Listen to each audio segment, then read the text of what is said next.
Hey, everybody. Welcome to the Briefing Room. I'm Devin Dwyer with Deputy Political Director Mary Alice Parks. A big day in Washington, and on the impeachment front, we're going to help you break down the big headlines, the fast-moving developments of the past couple of days. Today, we heard from the whistleblower, Mary Alice, the person who started this whole saga into motion, the person who came forward, wrote a 9-page letter to the heads of the intelligence committees of the Senate and the House, detailing behavior he had been made privy to in the White House from White House officials. It was declassified today, made public. And what he details in here is an urgent concern about both the president's phone call, also his efforts that he saw in the White House to lock down that call, and then a pattern of behavior he describes with Rudy Giuliani, the president's personal attorney. And here it is, what you see on page 1, which really encapsulates the entirety of this complaint. At the very top, the whistleblower writes, "In the course of my duties,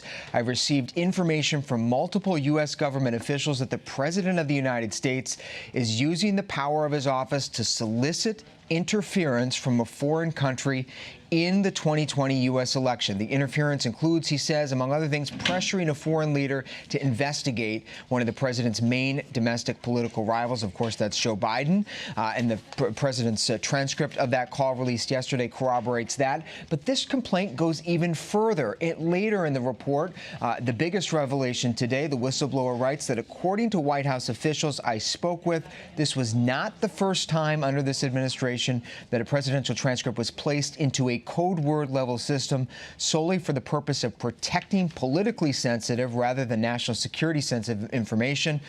All of this corroborated in a letter also released today, Mary Alice, by the Inspector General, who said this complaint is urgent and appears credible. Look, the whistleblower says on multiple occasions in his or her complaint that this was secondhand information. It says that they were not privy to a lot of this in person. But I was struck by how detailed the whistleblower is in their sourcing. There are multiple times where they say specifically if their information they learned was from U.S. officials in working government or agency capacities. There are other times, though, where the whistleblower says that he or she learned of things from White House officials. Again, very precise. I was also struck by the fact that the details laid out about that July 25th presidential phone call actually dovetail almost identically to what we saw in that transcript memo from the White House just yesterday. So you get the sense that this whistleblower was very informed and that the information was highly accurate. It's like a legal brief, a roadmap for investigators to go chase down all these other officials that you pointed out have been privy to the information, even if the whistleblower heard it secondhand. And then, exactly. And then the whistleblower also goes a step further and says that behavior by the White House, the alleged behavior that the whistleblower is alleging that the White House was engaged in to move documentation from that call to a separate server. Huge deal. Huge deal. And the whistleblower goes further to say that he or she thinks that was basically an admission of wrongdoing. Wrote, "This set of actions underscored to me that White House officials understood the gravity of what had transpired." Again, the whistleblower. If it was a legitimate call, why would you go through these extraordinary steps, unprecedented steps to hide it? And I think we're going to see a lot more questions from Democrats on that part. What were White House officials engaged in some behavior to keep this call and the documents pertaining to this call very secret? And of course, all of this initially blocked to Congress and the public by the Director of National Intelligence. He's the man, there he is there, Joseph McGuire, former Admiral of the Navy, longtime public servant, generally seen as a nonpartisan straight shooter. But this is the man who really, at the center of the firestorm today, had to explain why there was a delay in making this referral of the complaint to congressional investigators. Here's how he answered that question and why he said what's in the report could be bad for the country. Director, whether it's this president or any president, do you believe it is okay for the President of the United States to pressure a foreign country into helping him or her win an election? Congressman Heck, I believe that no one is above the law, and we've discussed what we think applies to the law. So it is illegal to solicit? No, I can't answer that. Once again, sir. I can't reconcile your two statements. Is it okay for a president to pressure, any president, to pressure a foreign government for help to win an election? It is unwarranted. It is unwelcome. It is bad for the nation. to have outside interference, any foreign Thank you. power. Really amounted, Mary Alice, to the first official impeachment hearing that we will now be having in this process. Absolutely. And so much of that conversation actually didn't deal with the substance of the call, but you saw Democrats very concerned with protecting the credibility of the whistleblower and drilling down on why the Director of National Intelligence went to the White House and went to the Justice Department seeking guidance. You could tell that the chairman, Adam Schiff, thought that in many ways that might have been inappropriate because members They're of named in the complaint. They're named in the complaint because the president and the attorney general are named in the complaint. And the argument goes, of course they wouldn't want this to come out because it involves them. So, but it is, of course, now out, and now begins the process of so interesting digesting. that soundbite you played there from the Director of National Intelligence saying, kind of getting at the crux of this, that it's possible putting pressure on a foreign leader is not illegal, but does that make it appropriate? And it's important to remember that the whole impeachment process is not really a process of crimes in some way. It's not courts that are going to do these hearings. It's politicians that are going to do these hearings. It's an innately political process. So we start to see a very interesting question of, can something not be explicitly illegal but still amount to an impeachable offense? Yeah, so much of this boils down to what is and isn't appropriate and in whose eyes it's appropriate. We know the president stands on this. More on that to come. But let's bring Catherine Falders into the conversation. She's covered the hearing today for us up on Capitol Hill. Hey, Catherine. After this hearing, now that we've talked about some of the details in the complaint, Chairman Schiff came out and was asked by our reporter Ben Siegel, what is next? Where is this committee going to go? Who do they want to talk to? What can you tell us about where we go from here? Yeah, well, Schiff came out and obviously spoke to us after, and a little bit about what you were saying earlier with Mary Alice. He said that this complaint, what it does is it provides a roadmap for their investigation, for their investigative efforts. He said he wants to know more about what the president's personal attorney, Rudy Giuliani, had in this, what role he had with his dealings with Ukraine. As you know, he's mentioned multiple times in the transcript of that call, but he wouldn't go so far as to say who they will be subpoenaing, if they will subpoena additional transcripts of other calls. It's unclear if Schiff will ask for Giuliani's testimony. I'm told by sources that that's not entirely likely at this point, but he does want to speak to people who would have some knowledge of Giuliani's involvement here. So what he says is, he says that he found the Director of National Intelligence credible. Now, whether he agrees with his handling of it, you saw that Democrats didn't agree with the handling of how they waited to turn this complaint over. But what Schiff says is that this was very informative, in that this is all public, and that it provides a roadmap, Devin. And Catherine, what are we hearing from Republicans, both on and off the committee, about what they heard today and have read now in this complaint? What are they saying about the content of the whistleblower's allegation? Yeah, so Republicans are obviously trying to undermine the credibility of this whistleblower. The whistleblower says that he had the information secondhand, but I think it's important to point out, Devin, that the whistleblower talks about multiple officials, White House officials, who who he got the information from, who this whistleblower had the information from. So I think the committee, the Democrats, want to hear from who those White House officials are, but Republicans are saying that because this person says that the information was secondhand, that undermines his account. However, some Republicans that I caught up with today, I asked if they want to hear from these other White House officials, and they said, well, we'd want to hear from people who have more firsthand knowledge of the account. But Catherine, I was struck by the fact that none of the Republicans in the hearing room today came to the president's defense over the substance of that call. There was no one saying that what they read in the transcript was okay. In fact, we saw one Republican say explicitly that he was very concerned by what he read in the transcript of that call. That seemed to be a dividing line. Yeah, I think that's right, and I think we heard some of that in the hearing, but also privately, Mary Alice, up here, there definitely is a shift, that this could be a little bit of a breaking point for Republicans. They're going, obviously, we're going to be watching them closely. The people who are coming to the president's defense, of course, are close allies of the president, Congressman Mark Meadows, for example, Lindsey Graham, you've heard from him, but you are seeing Republicans starting to break with him here, saying this is concerning, and they want to know more. And Catherine, real quickly, finally, to wrap this up, Congress is really going to now, after all these fireworks, going to leave town for 2 weeks? So we heard Adam Schiff say that they're going to be working through the recess. Now, what he means by that, I think that just means that they'll be doing the committee work. We haven't heard any word yet from Democratic leadership that they're going to cancel recess, Devin, but it's possible. All right, Catherine Falders for us on the Hill. Thanks so much. Let's jump over now to get the White House reaction to all of this. The president is back in Washington after much of the week up in New York, of course as this is unfolding. You could almost feel it when the helicopter touched down at the White House. He's here. He started tweeting. He did go into the White House without saying anything, but he made comments at the airport. Let's bring in Rachel Scott. She's our Trump campaign reporter, also up on Capitol Hill today, doing some reporting up there. Catherine, we're seeing the tweet there from the president. Rachel Scott. The president's attacking the whistleblower, secondhand information. But so much of this has been corroborated now, right?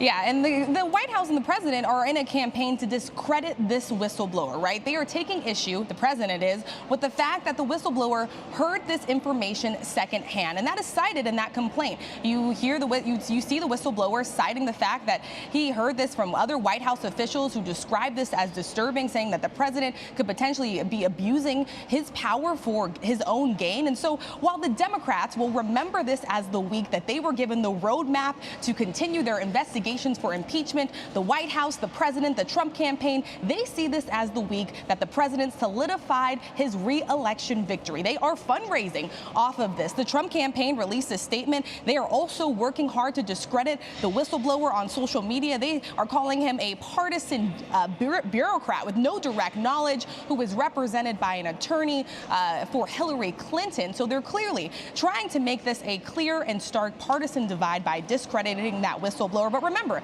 the Inspector General did deem that whistleblower complaint credible and of urgent concern. And so while the president has continued to defend his call, describing it as pitch perfect, saying that nothing was done wrong, the White House summary of that call, Democrats say, is a textbook case of abuse of power for the president of the United States. They say that summary is Exhibit A, and I'm sure they're saying now this full whistleblower complaint that they now have their hands on is Exhibit B, Devin. Yeah, and Mary Alice, I am struck by, as Rachel was talking about there, their response to this isn't to attack the facts. In fact, it seems like there's no dispute of the facts that a call was had, what was discussed, that in many cases Rudy Giuliani was over in Ukraine. So, the White House response isn't to dispute some of the facts here. It's to say there was a political motivation in leaking this. And to your point earlier, this debate over appropriateness, that even if this did all happen, which it appears it does, it was entirely appropriate. A totally different view of what is and isn't appropriate. Right, and we saw that from the president yesterday in some of his press conferences, where instead of answering the questions, he deflected fire back on political rivals, past and present, was quick to suddenly start mentioning Hillary Clinton, President Obama, let alone Joe Biden. How do you think independent viewers, voters are going to be digesting this? I mean, they're really the audience here politically, right? Absolutely, those independent voters, because in the way that Rachel said that the president's team was fundraising off of this, so are Democrats. You have half a dozen Democratic candidates running for president against President Trump who are sitting members of Congress, and they are out there on the campaign trail talking loudly about this too. They're convinced that move to impeach actually revs up their Democratic base. And the president says he's going to possibly look at some legal remedies to this. Here's what he said a short time ago at Andrews Air Force Base. What these guys are doing, Democrats are doing to this country, is a disgrace, and it shouldn't be allowed. There should be a way of stopping it, maybe legally through the courts, but they're going to tie up our country. We can't talk about gun regulation. We can't talk about anything because, frankly, they're so tied up, they're so screwed up, nothing gets done except when I do it. Rachel Scott, any reporting you have, and you heard anything from the White House about what the president could be talking about there with the courts is sort of a head scratcher. Right, exactly, Devin. And I do kind of want to just point to an email that we just got from the Biden campaign, actually. They just released a statement on this, calling today's revelations make the situation much worse, and also reference the DNI McGuire's testimony this morning.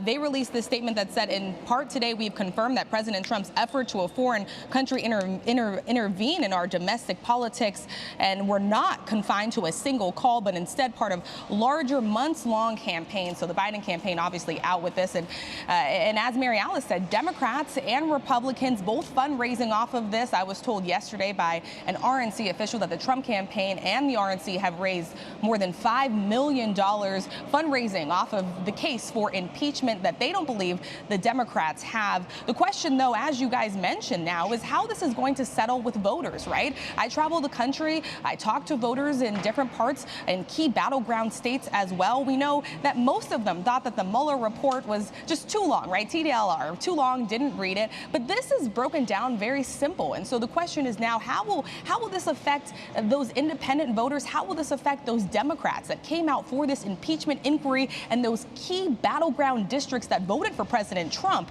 in 2016, but also where a Democrat won in 2018? All right, Rachel Scott for us up on Capitol Hill. Thanks so much, Rachel. So much of this saga now turns to the whistleblower. Who is this person? Why did they come forward? What was their motivation? Mike Levine is our senior investigative reporter. He's here with us now to talk a little bit more about this. We should say, Mike, that just before you came on the show here, we are getting some new reporting from the New York Times and LA Times about the whistleblower and the president's attacks on the whistleblower. Get your reaction to that. And the president apparently this morning at the UN mission in New York City called this person close to a spy, saying that, you know what we used to do in the old days when we were smart with spies and treason, right? We used to handle it a little differently than we do now. That's reporting by the New York Times, suggesting perhaps that the president's going to go after this person in a pretty aggressive way. Well, I think there already has been some criticism lodged at this whistleblower. You know, what's most important about who this whistleblower is that it's a person who put together a complaint that Trump's own acting director of national intelligence and the inspector general of the intelligence community deemed allegations credible and serious. This is somebody in the intelligence community, right? I mean, let's put up what we do know. There's a lot we don't know about this person, but there's a good bit we've been able to glean from both the complaint this person submitted and the testimony today. It's an employee of the intelligence community, someone that didn't directly witness this information, but has gathered it from other officials, right? That's right. For more than a dozen officials, they brought this information together. And they said in the complaint that they are, quote, deeply concerned about what they heard. So that's why they filed this complaint. What about this question of political bias?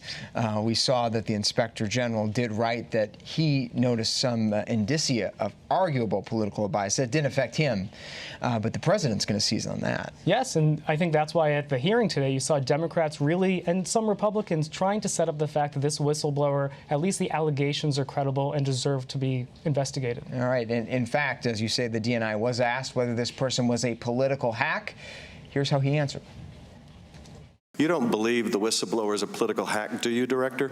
I believe that, as I said before, Mr. Chairman, I believe the whistleblower is operating in good faith. Well, then they has couldn't followed be. the law. They couldn't be in good faith if they were acting as a political hack, could they? Mr. Chairman, my job is to support and lead the entire intelligence community. That individual works for me. Therefore, it is my job to make sure that I support and defend that person. You don't have any reason to accuse them of disloyalty to our country or suggest they're beholden to some other country, do you? Sir, absolutely not. I believe that the whistleblower followed the steps every step of the way. However, the statute was one in this situation involving the President of the United States, who is not in the intelligence community or matters underneath my supervision, did not meet the criteria for urgent concern. I'm just asking about the whistleblower right now. I think the whistleblower did the right thing. I think he followed the law every step of the way. Did the right thing.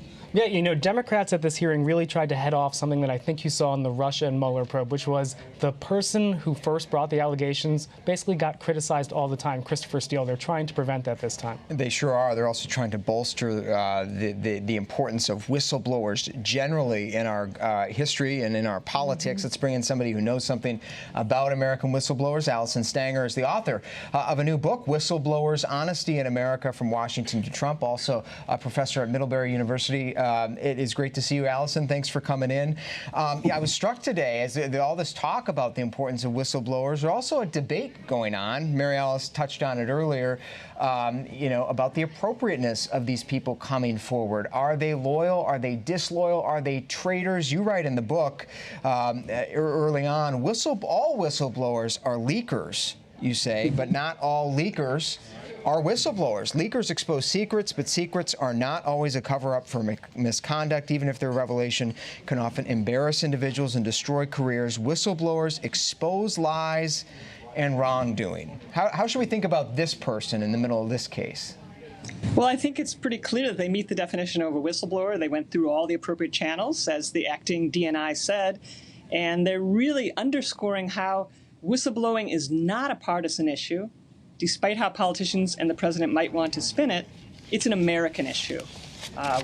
My book is a history of whistleblowing in America that really illuminates how extraordinary the current situation we're in today really is, where you have the intelligence community doing unprecedented things, and you also have the White House doing unprecedented things.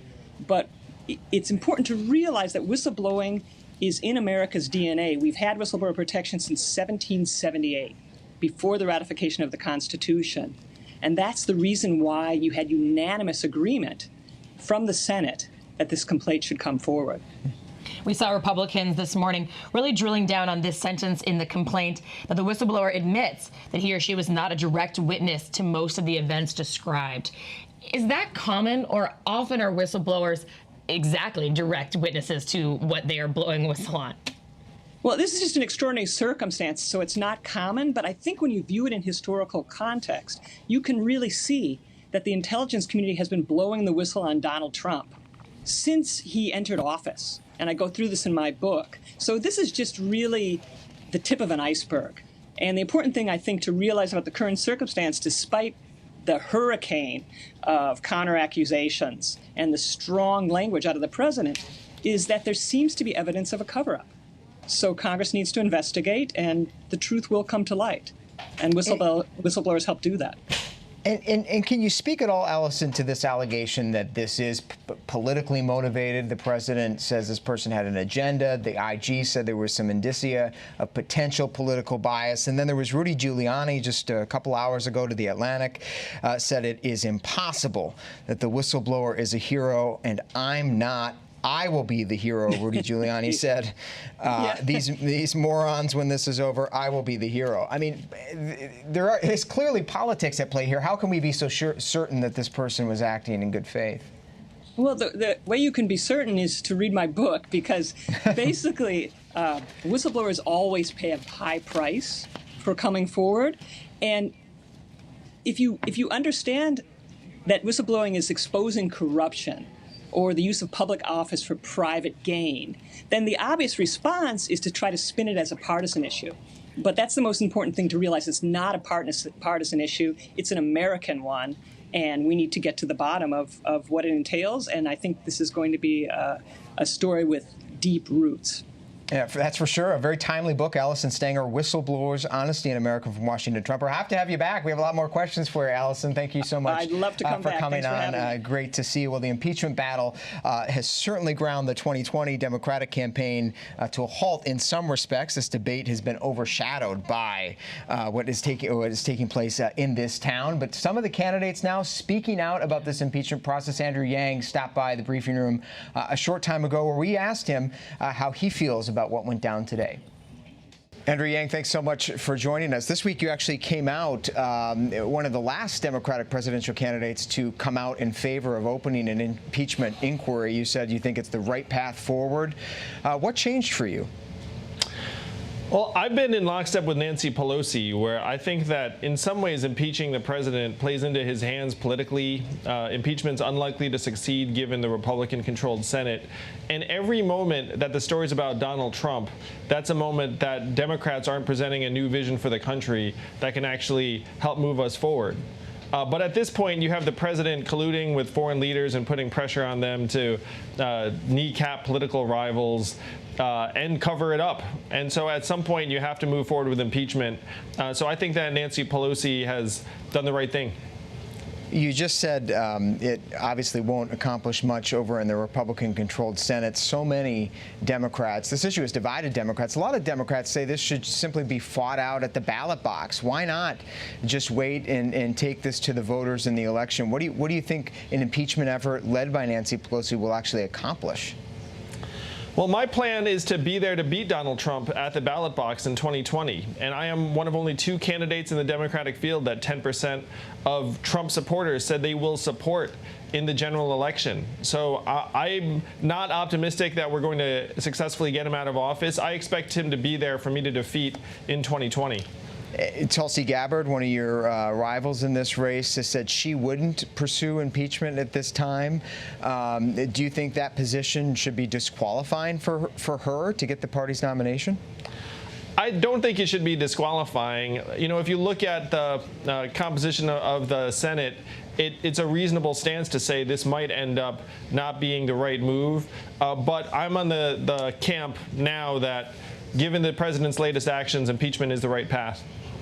We've been watching this extraordinary committee hearing. I know you've been meeting with the ladies of The View and haven't been watching minute by minute, but you have been following this explosive narrative that's unfolded over the past week. What would you have asked? What would you want to know from the Director of National Intelligence if you were on that committee today?